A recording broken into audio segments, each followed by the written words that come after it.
Hello hello hello मेरे प्यारे बच्चों, चलिए आपका हम स्वागत करते हैं आपके अपने चैनल मोशन बायोलॉजी में। आज फिर से हम एक नए टॉपिक के साथ आपके बीच में प्रेजेंट हुए हैं और आज हम बहुत इंपॉर्टेंट और बहुत ही ज्यादा जो है आपके एग्जाम में पूछा जाने वाला क्वेश्चन के बारे में हम डिस्कस करेंगे।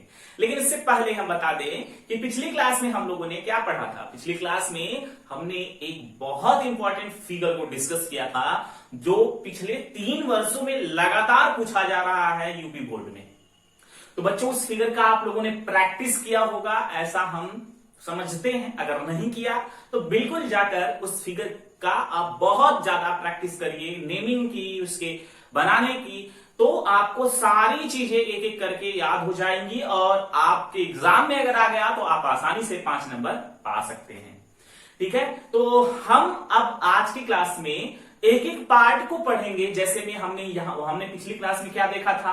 पिछली क्लास में बच्चों हमने देखा था मानव पाचन तंत्र में कि उसमें उसका मुख गुहा होता है। मुख गुहा के बाद उसके जो ग्रसनी वाला पार्ट होता है, उसका स्टमक क्या करता है, उसका मतलब जो स्मॉल इंटेस्टाइन छोटी आंत में क्या होता है और बड़ी आंत में क्या होता है, सब कुछ हम एक एक पॉइंट करके डिस्कस किए थे। लेकिन फिर भी बहुत सारे स्टूडेंट की क्यूरीज आ रही थी कि सर हमें नहीं समझ में आ रहा है। प्लीज कोई दिक्कत नहीं है आपको, आप जो है बड़े ध्यान से आगे लेक्चर कंटिन्यू करिए और आपको एक एक पॉइंट डिस्कस करके हम समझाएंगे। पिछली क्लास में तो केवल फिगर समझाया गया था। अब हम जो आगे क्लासेस में पढ़ने जा रहे हैं एक एक हेडिंग को पढ़ेंगे और एक एक पार्ट्स को पढ़ेंगे, जिससे एक एक वर्ड कॉन्सेप्ट आपका एकदम से क्लियर हो जाएगा कि हाँ ये पिछली क्लास में हमको यहां पर समझ में थोड़ा कम आया था। तो चलिए बिना देरी किए हुए आज की क्लास स्टार्ट करते हैं और आपको एक क्वेश्चन का जवाब हमें देना है और वो क्वेश्चन है कि हमारे शरीर में मिश्रित ग्रंथि का नाम बता दीजिएगा आप लोग, है ना। मिश्रित ग्रंथि किसे कहते हैं तो उसका नाम हमें बता दीजिएगा। कहां बताएंगे आप? कमेंट बॉक्स में जाकर। बहुत आसान सा क्वेश्चन है और सारे लोग इसके बारे में जानते होंगे। तो चलिए स्टार्ट करें आज की टॉपिक। और आज की टॉपिक बच्चों याद होगा आपको कि सबसे पहला पार्ट ह्यूमन बींग्स का क्या था, जो मुख गुहा था, है ना। तो वहीं से स्टार्ट करते हैं हम। मुख गुहा, मुख गुहा जिसको इंग्लिश में बच्चों क्या कहते हैं? Buccal cavity.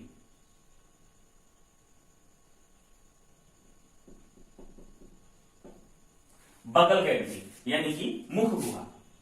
अब स्टूडेंट इसमें क्या क्या होता है, देखिए जो बकल कैविटी है हमारी यानी कि मुख गुहा है, इसमें 2 प्रोसेस चल रहे होते हैं। एक फिजिकल प्रोसेस चल रहा होता है, केमिकल चल रहा होता है, यानी कि एक भौतिकी क्रिया चल रही होती है और एक रासायनिक क्रिया चल रही होती है। अब इस मुंह के अंदर, हमारे माउथ के अंदर 2 इंपॉर्टेंट पार्ट होते हैं। मतलब हमारे जो मुख गुहा होता है यहीं से पाचन स्टार्ट होता है, पिछली क्लास में बताया था हमको। और जब ये मुख गुहा है तो इसके 2 पार्ट्स बहुत इंपॉर्टेंट हैं। पहला पार्ट हम बता दें आपको, तो पहला पार्ट है हमारा कौन सा? दांत। और दूसरा पार्ट जो है वो कौन सा है? लार ग्रंथि। इसके अंतर्गत तीसरा पार्ट भी आता है, हालांकि इसका बहुत ज्यादा फिजिकल और केमिकल में रोल नहीं, लेकिन ये हेल्प करता है उस क्रिया में। तो तीसरे भी पार्ट को आप राइट कर लीजिएगा, यानी कि समझ लीजिए इसको भी। क्या होता है? जीभ। मतलब टीथ है, सलाइवरी ग्लैंड है और उसके बाद टंग है, मतलब जीभ है। ये 3 पार्ट होते हैं हमारे मुख गुहा यानी हमारे माउथ के, जिसमें जो ये दांत होता है ये हमारा क्या काम करता है? भौतिक क्रिया करने का काम करता है। यानी फिजिकल वर्क कौन करता है? फिजिकल वर्क करने का काम किसका होता है? हमारे टीथ का, यानी भौतिक क्रिया करने का। केमिकल जो वर्क होता है वो किसका होता है? किसका होता है? केमिकल वर्क होता है हमारे लार ग्रंथि का। और जीभ उसमें इन दोनों क्रिया में क्या करता है? हेल्प करता है बच्चों। यानी कि जो टंग है हमारा, यानी जीभ है हमारा, ये इन दोनों प्रोसेस में हेल्प करता है। तो हम डिस्कस करें एक एक करके, है ना। तो 3 पार्ट्स हैं। तो मुख गुहा में हम जो है क्या करते हैं? पहला पार्ट आपको पता है कि हम अंतःग्रहण मतलब भोजन बाहर रखा है, थाली बाहर नहीं, थाली में, बाहर से थोड़ी खाएंगे, थाली में रखा है ना। तो थाली में से भोजन उठाए हम और मुख गुहा के अंदर रख दिए। जब मुख गुहा के अंदर रखेंगे तो ये तीनों काम करना स्टार्ट कर देंगे। और ये काम करना कब स्टार्ट करेंगे, हमारा ब्रेन सोचेगा कि हमने कुछ खाया है ना। ऐसा नहीं कि पेन जैसे ये मार्कर है या पेन है, मुंह के अंदर रख के कुछ लोग चबा रहे होते हैं, वो तो ये भी सोच ले रहे होते हैं कि ये क्या है, टॉफी है। तो ये टॉफी नहीं है, ये पेन है ना। जैसे हम कह रहे हैं कि बहुत सारे लोग मुंह के अंदर डाल के पेन इधर उधर पता नहीं वो पेन किधर गिरी है, वो पेन पता चला मिट्टी में गिरी तो मिट्टी उठा के उसी में इधर उधर करे जा रहा है। तो ऐसा काम नहीं करना चाहिए, उससे जो बाहर बैक्टीरिया वायरसेस होते हैं हमारे मुंह के अंदर चले जाते हैं, जिससे हमें प्रॉब्लम हो सकती है। तो हम चलिए एक एक पार्ट्स को डिस्कस करते हैं। पहले हम बात कर लेते हैं बच्चों दांत के बारे में, है ना। पहली हेडिंग हमारी कौन सी हो जाती है, दांत।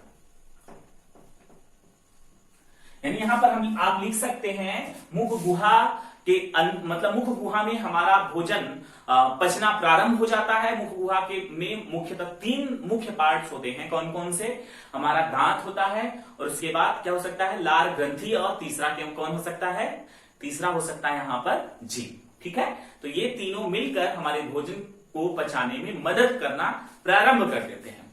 अब जिसमें पहला हेडिंग हम आपको बता दिए थे बच्चों, पहला हेडिंग था क्या, दांत यानी टीथ।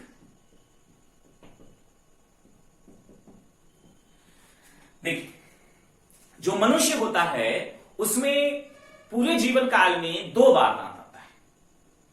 आप में 3 बार आ सकता है। ऐसा नहीं होगा, है ना। दांत केवल 2 ही बार आता है, इसलिए द्विबार दंती कहते हैं। और उसके साथ साथ विषम दंती होते हैं, मतलब मनुष्य द्विबार दंती होते हैं, साथ में विषम दंती होते हैं। द्विबार दंती मतलब कि एक मनुष्य के जीवन काल में केवल 2 बार दांत आता है। और विषम दंती का मतलब कि जो दांत होते हैं वो 4 प्रकार के होते हैं, ठीक है, इसलिए विषम दंती बोलते हैं। और साथ में गर्त दंती होता है। गर्त दंती मतलब हमारा जो दांत होता है वो मसूड़ों में क्या होता है, अंदर धसा होता है। तो द्विबार दंती होते हैं, विषम दंती होते हैं और गर्त दंती होते हैं। कौन, हम मनुष्य, है ना। तो अब हम बात करते हैं यहां पर कि विषम दंती क्या होता है। द्विबार दंती इसके बारे में हम डिस्कस करेंगे, लेकिन पहले हम विषम दंती को समझ लेते हैं। विषम दंती क्या होता है। तो बच्चों मनुष्य में 4 प्रकार के दांत होते हैं। आप जो है क्लास 7th में ही पढ़ लिए होंगे इसको। कौन कौन सा होता है, पहला हम बता दें तो पहला होता है बच्चों इंसाइजर। ठीक है, पहला कौन सा होता है, इंसाइजर। इंसाइजर्स मतलब इसकी हिंदी क्या हो गई, कृंतक। दूसरा है कैनाइन्स,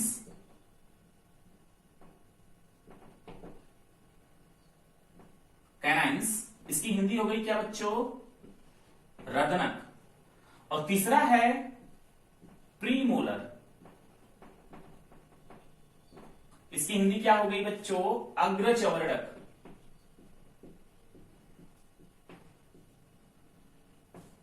और चौथा होता है मोलर्स।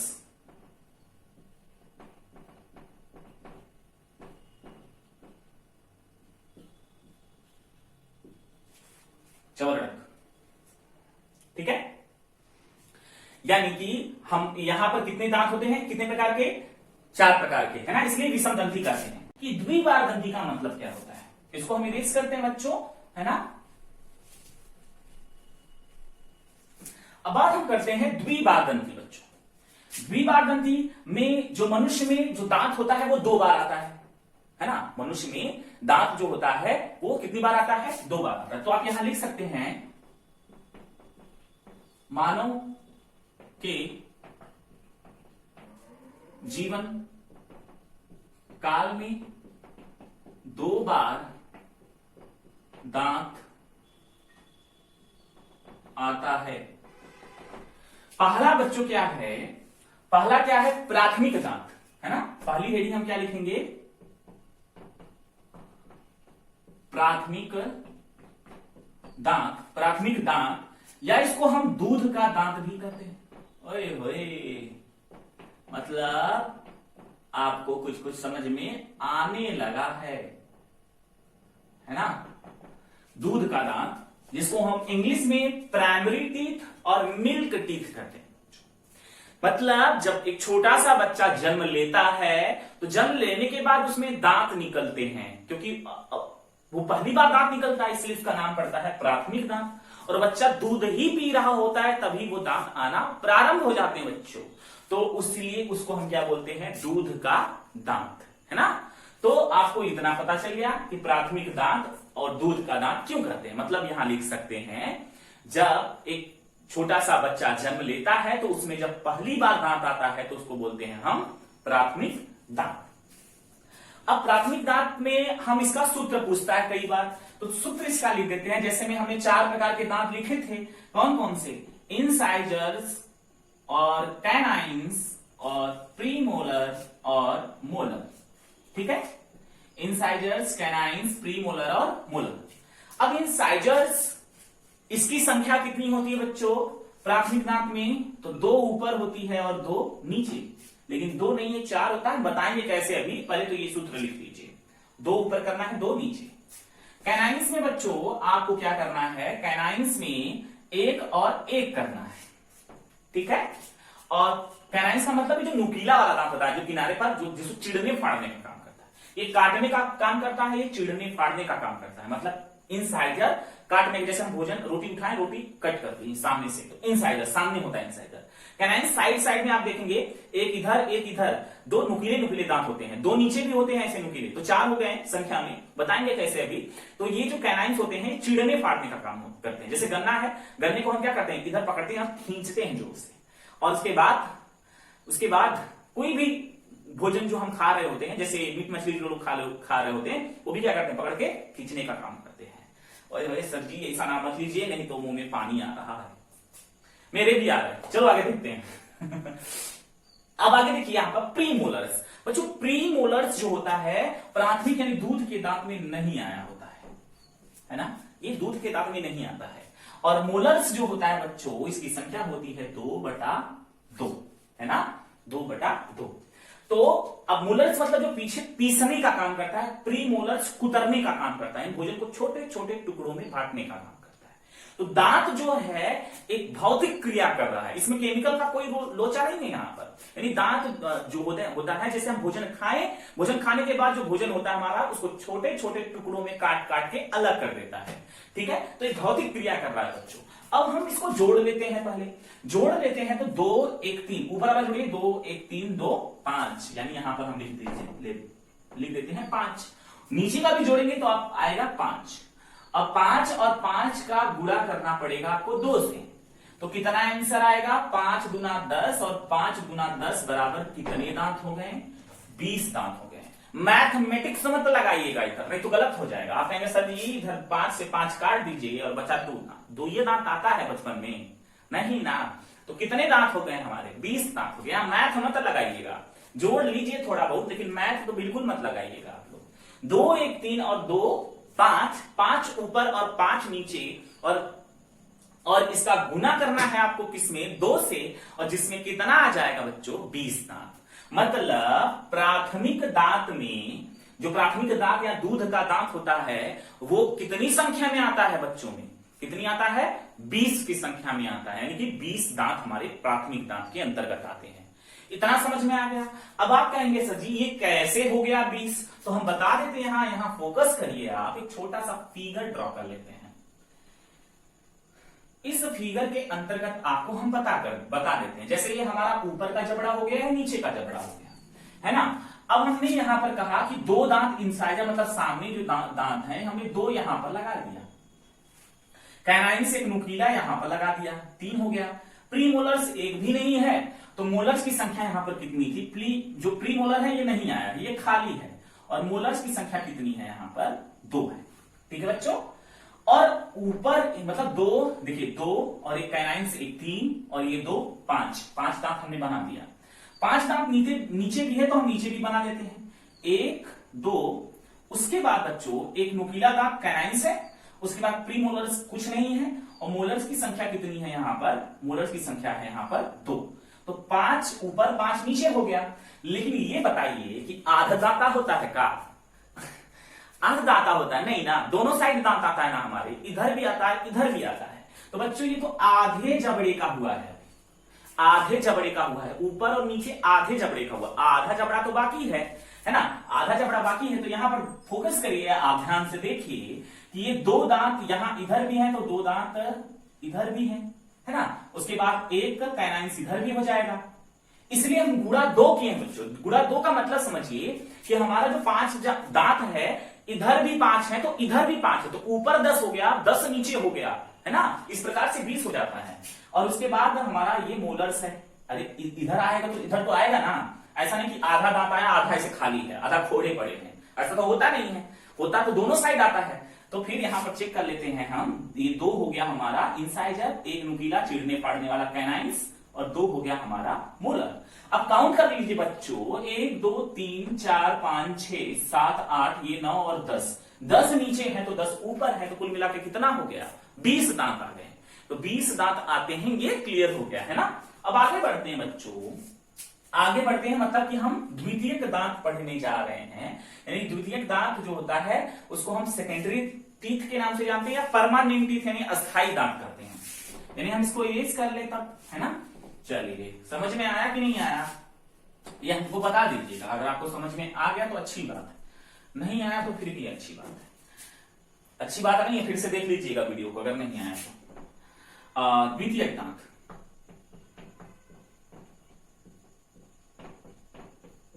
जिसको दूसरे नाम से भी जानते हैं अस्थायी दांत,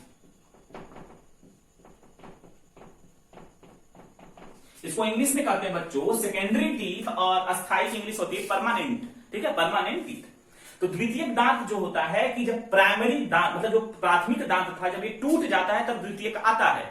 मतलब कि एक बार आप खोड़ा हो जाएंगे तब दूसरा बार खोड़ा होने की तैयारी होती है। तो देखिए, द्वितीयक दांत मतलब कि इसको हम अस्थायी दांत के बारे में, अस्थायी दांत भी कहते हैं। मतलब कि जब दूसरी बार एक बार दांत टूट जाता है, हमारा दूध का दांत टूट जाता है, तो हम जो द्वितीयक दांत मतलब अस्थायी दांत आता है, मतलब वो परमानेंटली होता है। अगर वो टूट गया तो आप परमानेंटली खोड़ा हो जाएंगे। मतलब कि अगर आप झगड़ा कर ली, मतलब अगर आपका एक बार दांत आया है, तोड़ दिए आप उसको, फिर से आया बेचारा, अब जब फिर से आया तो तीसरी बार आप, जब दूसरी बार आप तोड़ेंगे तो कहेगा हम नहीं आएंगे, अब रहो खोड़े वैसे, है ना। तो इसलिए इसको कहते हैं अस्थायी दांत बच्चों। मतलब कि एक बार दांत टूट चुका है, जब दूसरी बार आता है तो परमानेंटली रहता है, जब वो टूट गया तो फिर नहीं आएगा वो, है ना। तो अस्थायी दांत का भी सूत्र हम लिख लेते हैं।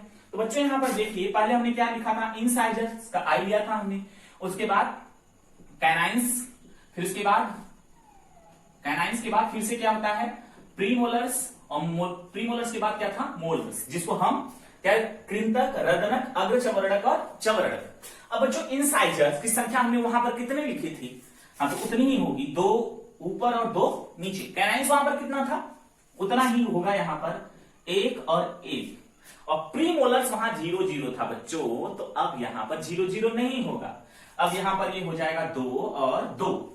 और जो मोलर्स था उसकी संख्या वहां 2 और 2 थी, लेकिन यहां पर इसकी संख्या कितनी हो गई, 3 और 3। तो बच्चा पार्टी, अब इसको जोड़ लीजिए आप लोग, क्या हो गया, 2 1 3, 2 5 3 8, 8 एक साइड हो गया। मतलब यहां पर हम लिख सकते हैं, यहां पर 8/8, नीचे का भी जोड़ेंगे तो 8 आएगा, ऊपर का भी जोड़ेंगे 8 आएगा। जैसे गुना वहां पर 2 से किए थे वैसा गुना यहां पर भी कर लेंगे हम। तो फिर से गुणे 2, तो 8 दूनी 16, 8 दूनी 16, मतलब कितने दांत, 32 दांत। मतलब द्वितीयक दांत यानी अस्थायी दांत के अंतर्गत हमारे 32 दांत आते हैं बच्चों। जब ये 32 दांत आते हैं तो ये हमारे माउथ के अंदर जब 32 होते हैं, अगर ये इनमें से कोई टूटता है तो फिर से कोई दांत नहीं आता है, मतलब खोड़ा हो जाता है, ठीक। तो ये फिर यहां पर देख सकते हैं आप लोग, इंसाइजर कैनाइंस की संख्या तो एक सेम थी, वो जैसे वहां पर थी, लेकिन प्री मोलर्स वहां 0 था, यहाँ 2 2 हो गया, और वहां मोलर्स 2 था, यहाँ 3 3 हो गया, यही बढ़ जाता है। अब आप कहेंगे सर आपको तो इतना पता था कि हमारे पास 32 मनुष्य में 32 दांत आते हैं, अब कैसे आते हैं, तो यहाँ पर हमने बता दिया आपको कैसे आते हैं, लेकिन फिर भी यहां से समझ लीजिए, फिगर से ज्यादा समझ में आएगा। हमने बनाया था किसकी संख्या, ये संख्या बनाया था हमने किसकी, इंसाइजर की 2, है ना, 1 और ये 2 हमने बनाया था। कैनाइंस की संख्या कितनी थी, 1 थी। उसके बाद प्रीमोलर्स वहां 1 भी नहीं था, 0 था, तो यहां पर कितना है, यहां पर 2 है बच्चों, तो 2 हमने बना दिया, है ना, 2 कौन है, प्रीमोलर हो गया।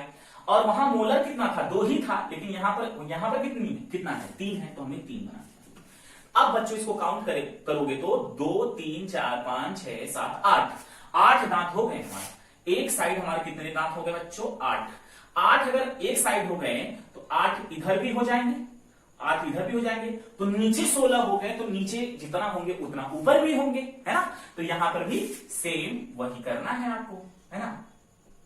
ये देखिए 16 दांत, यानी ऊपर हमारे 16 और नीचे 16, 16 कितने हो गए? 32 दांत हो गए।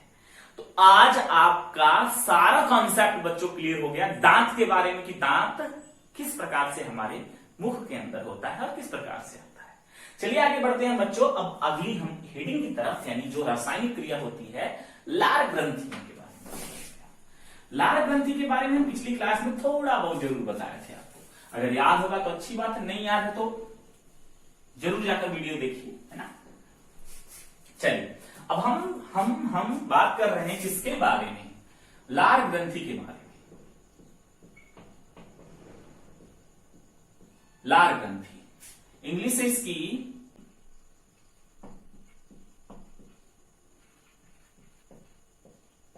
सलाइवरी ग्लैंड, ठीक है। लार ग्रंथि कितनी होती है? लार ग्रंथि 3 होती है ना। कितनी होती है? 3 होती है। आपको तो इतना पता होगा। एक कौन सी ग्रंथि थी? कर पूर्व ग्रंथि, है ना।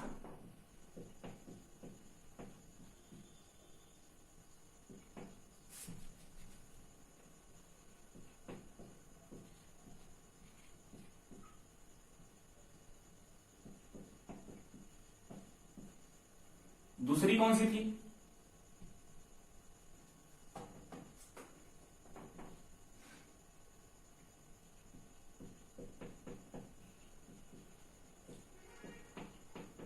अधोहनु ग्रंथि। और तीसरी कौन सी थी?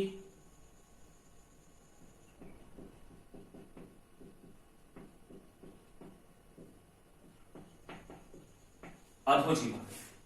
ये 3 प्रकार की ग्रंथियां होती हैं बच्चों। कर्णपूर्व ग्रंथि जो होती है हमारे कान के पास होती है, जिसको पैराटाइड ग्लैंड कहते हैं। वायरस के इंफेक्शन के कारण यहां पर गलसुआ जिसको इंग्लिश में मम्स कहते हैं, ये रोग हो जाता है। जब वायरस का इंफेक्शन होता है तो उस दौरान गलसुआ यानी मम्स रोग हो जाता है यहां पर, ठीक है बच्चों। तो ये तो क्लियर हो गया आपका। यहां पर हमने आपको बता दिया क्या कि जो कर्णपूर्व ग्रंथि है उससे क्या क्या हो सकता है यहां पर, मतलब कि कर्णपूर्व ग्रंथि में जो वायरस इंफेक्टेड करता है, जब वायरस का इंफेक्शन होता है तो उस दौरान क्या हो जाता है कि ग्रंथि सूख जाती है। अधोहनु अधोजीवा, ठीक है। और उसके बाद ये ग्रंथियां जो होती हैं किसका सिक्रेशन करती हैं? लार का सिक्रेशन करती हैं, यानी किसका? लार का, सलाइवा का, ठीक है। जब ये लार का सिक्रेशन करती हैं तो उस लार में जो है 2 मुख्य एंजाइम पाए जाते हैं, ठीक है। कौन कौन से? लाइसोजाइम और एमाइलेज, ठीक है। 2 एंजाइम पाए जाते हैं। पहला कौन सा है? लाइसोजाइम, और दूसरा कौन सा है?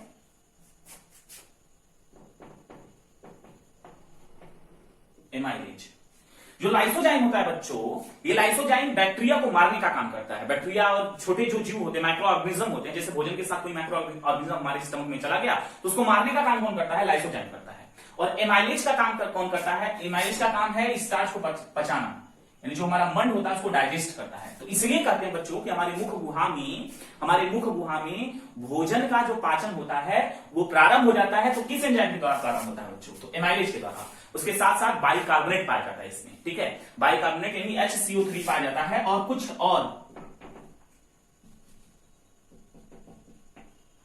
HCO3 पाया जाता है, ठीक है।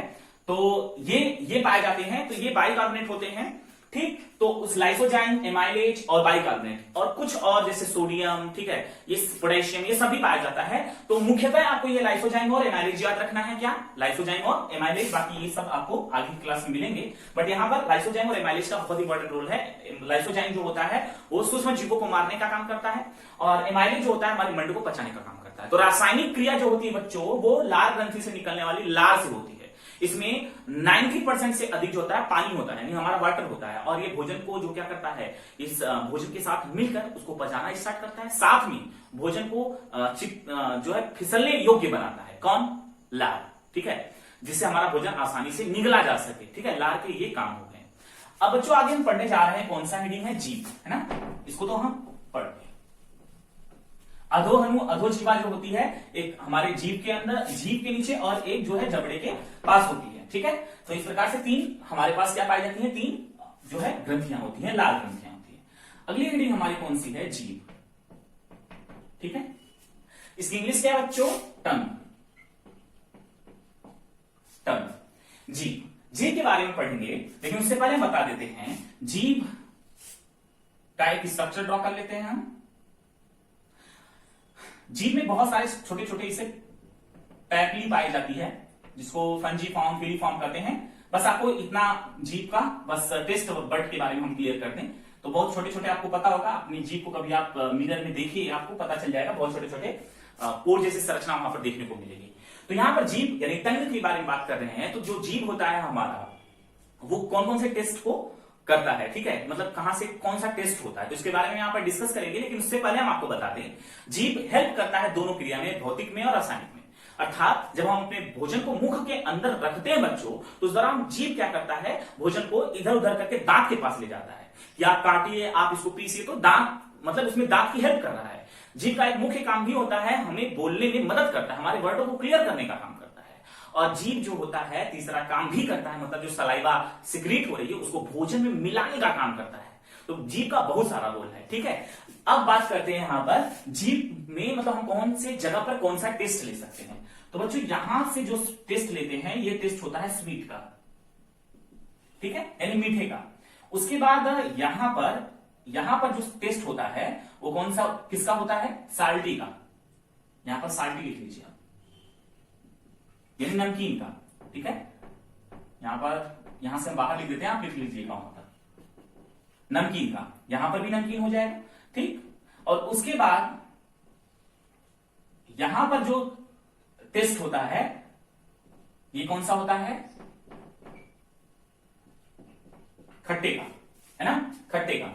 और जो सबसे पीछे होता है बच्चों यहां पर, ये कौन सा होता है? बिटर, यानी कड़वे का। तो जीभ में हमारे कौन कौन से भाग में क्या, कहां पर क्या क्या हम टेस्ट ले सकते हैं, हमने क्लियर कर दिया। हम स्वीट का टेस्ट सबसे आगे से लेते हैं, उसके जस्ट ऊपर हम साल्टी यानी नमकीन का टेस्ट लेते हैं, उसके जस्ट ऊपर हम खट्टेपन का टेस्ट लेते हैं, और सबसे अंत में सबसे पीछे हम कड़वे का टेस्ट लेते हैं। तो बच्चों आज की क्लास इतनी ही थी। आज की क्लास में आपको बहुत सारी चीजें और बहुत कुछ नॉलेज मिला होगा। आप लोग बड़े ध्यान से देखे होंगे लेक्चर को और बहुत कुछ समझ लिए होंगे, ठीक है। और आप जो क्वेश्चन पूछा गया था उसका आप आंसर कमेंट बॉक्स में दीजिए। और साथ में ही अगर आप नए हैं तो क्या करना है आपको, अगर आपको वीडियो अच्छा लगा, समझ में आया तो लाइक कर दीजिएगा, अपने दोस्त को शेयर करिए, उनको बताइए कि अपना कोर्स को कंप्लीट कर लें। और अगर साथ में अगर आप नए हैं तो चैनल को सब्सक्राइब भी कर लें। Thank you so much, thanks for watching. मिलेंगे फिर अगली क्लास में।